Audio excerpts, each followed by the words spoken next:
कि कानून के मुताबिक कार्रवाई हो और फिर कानून के मुताबिक जज़ा सज़ा हो, तो हमारा आइन भी ये कहता है कि ऐसी सूरत में उस पर सर तस्लीम सरनगू करना चाहिए और अपने लीगल राइट्स जो हैं जिसके भी हैं इन्वॉल्व उसमें, आप वो एक्सरसाइज कर लें।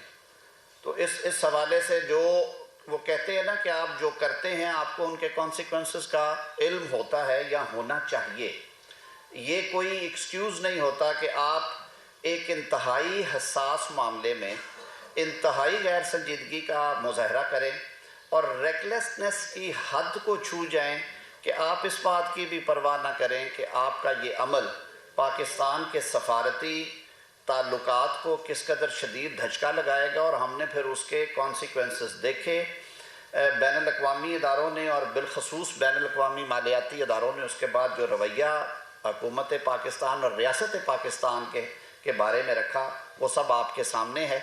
बाहर कैफ उनके पास राइट ऑफ अपील है, आप जैसा करते हैं वैसे ही आप भरते हैं। बहुत शुक्रिया जी। आज़म साहब, ये बताइएगा कि आपने बात की कि बुनियादी हकूक़ के हवाले से आर्टिकल 90 और 90A के हवाले से है, आर्टिकल 10 भी है, फेयर ट्रायल का हक भी है, और इसके साथ साथ कानून में इस बात की भी गुंजाइश मौजूद है कि हर शख्स लेवल प्लेइंग फील्ड के तहत अपनी इंतखाबी मुहिम चलाए और इलेक्शन करे। क्या कानून में इस और आइन इस बात की पासदारी नहीं करते कि हर शख्स को एक आज़ादी से अपना फेयर ट्रायल भी हो और इंतखाबी मुहिम भी है? इसके साथ ये बता दें कि फैसला तो ये आ गया, वो अपील भी कर सकते हैं। जिस तरह का ऑफेंस है, जिस तरह का जुर्म किया है, क्या आर्टिकल 6 भी लग सकता है? देखिए, आर्टिकल 6 के ग्राउंड्स कदरे मुख्तलिफ होती हैं और शायद इसी वजह से जब हमारी हुकूमत थी यानी PDM गवर्नमेंट थी तो ये बात सामने लाई गई। मुझे अच्छी तरह याद है कि जब नेशनल असम्बली की तहलील होने के बाद सुप्रीम कोर्ट ने असम्बली बहाल की, वोट हुआ, अदम एतमाद कामयाब हुई, हुकूमत बनी, काबीना बन गई। काबीना में ये मुतालबा किया गया कि आर्टिकल 6 लगाया जाए, लेकिन जो हमारी सीनियर क़यादत है सबकी राय ये थी कि हम एक जमहूरी माशरे में रहते हैं, हम वोट के ज़रिए इसका मुकाबला करेंगे और वोट के ज़रिए हम इस फितने का खात्मा करेंगे। हम इसमें इस तरह के कोई मामलात अपने हाथ में नहीं लेना चाहते कि कल को कोई विक्टिम बन के अपने आप को आवाम के सामने पेश करे। आपने बात की लेवल प्लेइंग फील्ड की, तो उसके लिए पाकिस्तान तहरीक इंसाफ अदालतों में गई, उन्हें रिलीफ मिला, जहाँ पे नहीं बनता था उन्हें नहीं भी मिला। सुप्रीम कोर्ट में भी ये मामला लेके गए और सुप्रीम कोर्ट के सामने रखा। आप पूरी कौम ने लाइव ट्रांसमिशन पे देखा कि अदालत ने जो उनके वकला से सवालात किए कि आप हमें इंस्टेंसेस बताएं कि वो कौन कौन से ऐसे वाक़यात हैं जिनकी वजह से आप समझते हैं, और हमें थोड़ी बहुत एविडेंस के ज़रिए से समझाएं कि हल्का PP फ़लाँ, NA फ़लाँ, इस तारीख़ को इतने बजे ये काम किया गया और करने वाले ये लोग थे और उसमें रियासत की ये इन्वॉल्वमेंट है, तो फिर हम ऑर्डर पास करते हैं। आप सब ने देखा कि उनके पास वो मालूमात नहीं थी। उसकी वजह ये थी कि इक्का दुक्का वाक़यात की बुनियाद पे ये PTI का एक स्टाइल है कि वो राई का पहाड़ बनाते हैं और इतना शोर मचाते हैं कि आपको झूठ भी सच लगना शुरू हो जाए। तो अदालतों में ये बात नहीं चलती।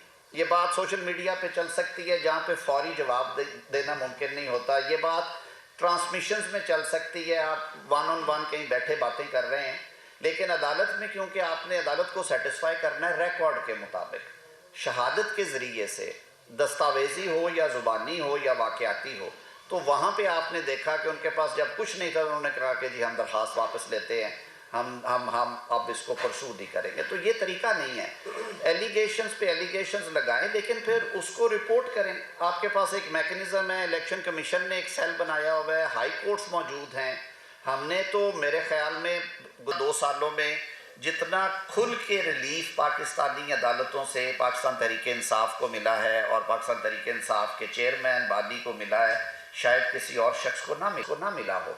उसके बावजूद जी आप कह रहे हैं कि ये प्योर अदालती फैसला है और अदालतों के फैसलों का एहतराम करना चाहिए।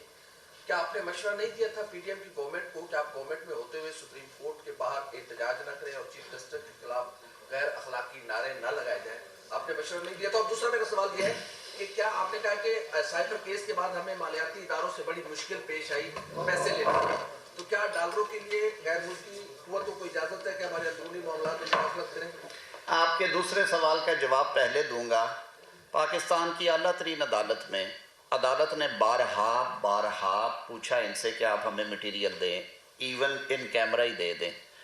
अमरीकी साजिश के नारे से ज़्यादा भोंडा और बेबुनियाद नारा शायद आज तक ही किसी सियासी जमात ने लगाया हो, और हमें दुख और अफसोस के साथ ये बात कहना पड़ती है कि आप अपनी 1 साल की या 1.5 साल की हुकूमत बचाने के लिए पाकिस्तान के सफारती ताल्लुकात को दाव पे लगाते हैं, पाकिस्तान को सफारती तौर पे आइसोलेट करते हैं, और आपने फ़ायदा क्या लेना था कि आपने अवाम में एक झूठा मैसेज दिया।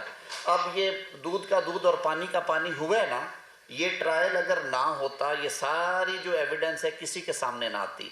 उन्होंने खुद ऑप्ट कर लिया कि जी आप इन कैमरा प्रोसीडिंग्स ना करें।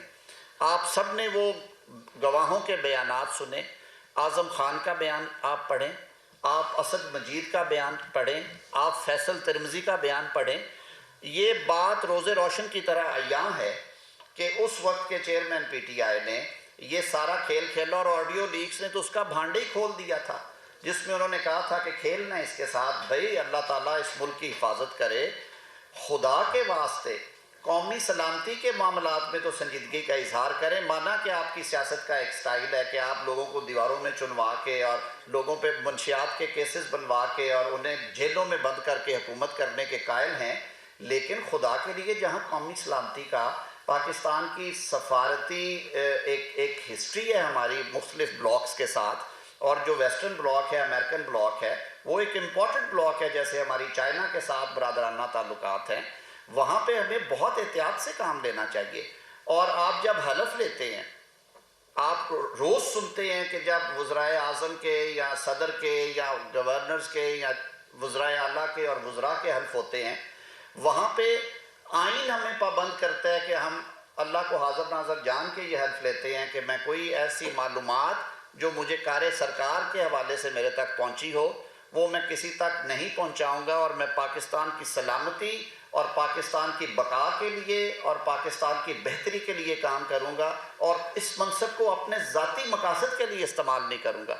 आप इलेक्टेड प्राइम मिनिस्टर हैं, आप जलसों में जाके एक कागज़ लहरा रहे हैं और बाद में कह रहे हैं वो खाली कागज़ था, और आप कह रहे हैं कि जी ये साजिश है, देखें मुझे निकालने की साजिश है। भाई कौन सी ऐसी साजिश थी? ये मैं कहता हूँ कि जैसा आप बोएंगे वैसा काटेंगे। मैं बिल्कुल खुश नहीं हूँ। मैं इस हवाले से कहूँगा कि वो कहते हैं ना कि अपना दुश्मन मरे थे खुशी ना करिए, सजना भी मर जाना हो। हम तो खुद बहुत सारे प्रोसेस में गुजर के आए हुए हैं, लेकिन बात का बतंगड़ नहीं बनना चाहिए। आपने अगर एक काम गलत किया है और कानून अगर उसकी गिरफ्त करता है तो गिरफ्त करनी चाहिए। हाँ, आपको अगर प्रोसीजर्स पे किसी किस्म का है, तहफ़्फ़ुज़ात है, तरीक़ाकार पे तहफ़्फ़ुज़ात है, आपके पहले भी आप अदालत में जाते रहे, आज भी उन्होंने पहले शोशा ये सुना था मैंने कि वो अदालत में जा रहे हैं, लेकिन बाद में पता चला कि उन्होंने खुद उसे डिले किया। शायद वो टाइमिंग ऐसी चाहते थे कि इस तरह का कोई फैसला आने वाला है तो फिर आने दे। लेकिन बात ये है कि चीज़ों को बहुत संजीदा लेना चाहिए। इतने बड़े ऑफिसर्स पे इससे बड़ा जमहूरी आइनी मनसब पाकिस्तान में नहीं है वज़ीर आज़म से बड़ा, तो जो उसके तकाज़े हैं मेरे भाई, उनका तो ख्याल रखना चाहिए। साहब ये बता दें, जब डॉक्यूमेंट डीक्लासिफाइड हो जाए, इनकी कबीना ने डीक्लासिफाइड किया, तो फिर उस जुर्म की ये सजा बनती है? जब पब्लिकली इजाज़त दे दी कबीना ने, क्या पब्लिक कर सकते हैं? ये बात ही तो आप देखें, केस की बारीकी में जाएं, ये उस हवाले से डीक्लासिफाई हुआ ही नहीं है। डी कोड हुआ, डीक्लासिफाई हो सकता नहीं था, क्योंकि आपका जो लॉ है वो इजाज़त नहीं देता। डीक्लासिफाई तो वो होता है कि आप करके इसे पब्लिक कर दे। पब्लिक तो किया नहीं, खुद भी इशारों कनायों में बात करते रहे। आप ज़रा रिकॉल करें वो 28 मार्च वाले जलसे को, जेब में हाथ चलता है, बाहर निकलता है, कहा जाता है कि नाम नहीं लेंगे, वो कौन सी ताकत है, वो कौन सा मुल्क है। फिर तरीके से ले भी दिया और कहा कि ये बहुत बड़ी एक खिचड़ी पकी है, ये साजिश इस तरह से की गई है। तो वो कौन सी साजिश थी जो फिर 1.5 साल 2 साल उल्टी पाकिस्तान को पड़ी? अगर वो हुकूमत लेके आए थे तो उन्हें तो फिर तलियों पे बिठाना चाहिए था।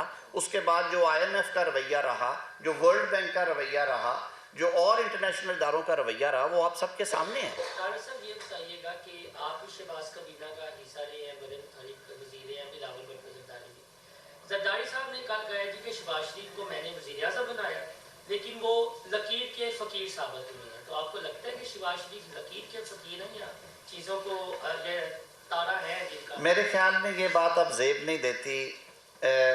2 महीने में 3 महीने में तो समझ आ जानी चाहिए थी कि वो लकीर के फ़कीर हैं। 16 महीने तक वहाँ पे बैठ के तालियां बजाई जाएं और दादे तहसीन के नारे मैंने अपने मुंह से सुने हुए हैं चेयरमैन पीपल्स पार्टी।